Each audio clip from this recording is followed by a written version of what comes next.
Hey guys, in this video, I'll guide you through how to make iPhone vibrate in silent mode.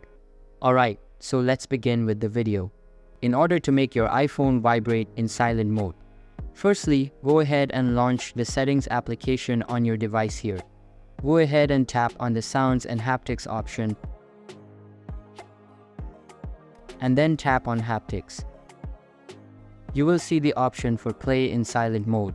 So go ahead and select the option for play in silent mode. Now go back and tap on notifications and scroll down and find the phone option here. Tap on sounds and then tap on haptics and make sure the haptics is set to any option under standard. Or you can also create your own haptics. Just make sure that the none option is not selected. Now go back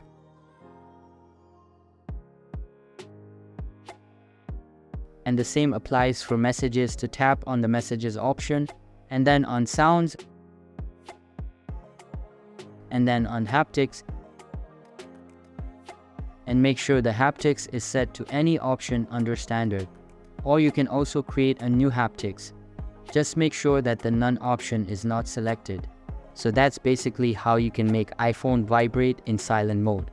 So that's all for this video. If you find it helpful, consider subscribing and giving this big thumbs up, and I'll catch you in the next one. Thanks.